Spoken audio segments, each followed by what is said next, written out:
Söz Бердиев Аккул Тағаевичке берилет. Рахмат, урматтуу төрага, урматтуу Алмазбек Ахунжанович, мына биз кече Алай, Чоң Алайга барып, элдердин баягы арасындагы көйкөйлөрдү угуп келдик. Ошондуктан мына Чоң Алай районунда Карашбак деген айыл статусын алган, айыл статусун. Анан бирок ал жерде эч кандай баягы шарт жок. Мына илгери ошол сайдан музду ташып келип, ээритип адамдар ошону ат менен, эшек менен ташып келип, иччи эле дагы эле ошондой экен. Ошого тез аранын ичинде таза суу маселеси турат экен. Таза суу маселеси биринчи орунда турат экен. Жок дегенде ошол жерге 8-класска чейин мектеп куруп бериш керек экен.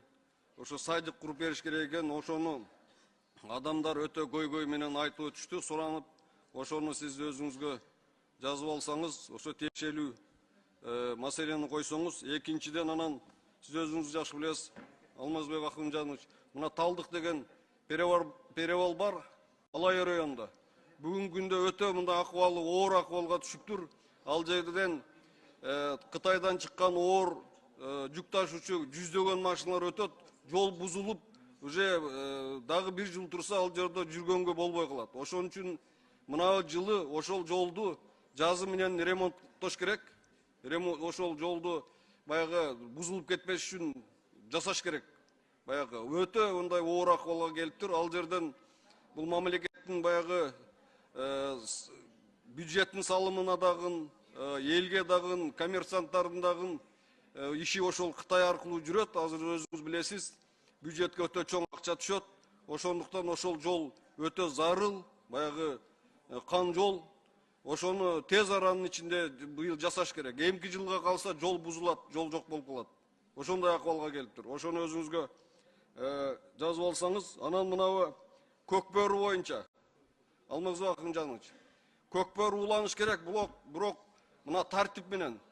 Мына Тайказан деген нерсе бул көп балдардын бели үзүлүп кетти. Аттар жабыр болуп атат. Убал деген баягы кыргызда сөз бар. Аттардын бели үзүлүп кетип атат. Тайказандын өзүнү жоготуш керек. Мына Көкбарды казактарда чийип туруп эле ордо окшош. Ошого келип туруп таштап атат. Мына биз деле улак чапканбыз жашыбызда. Ошол аламан улак деп эле чапчу эле. Ал жерде адамга да зыяны жок, атка да зыяны жок.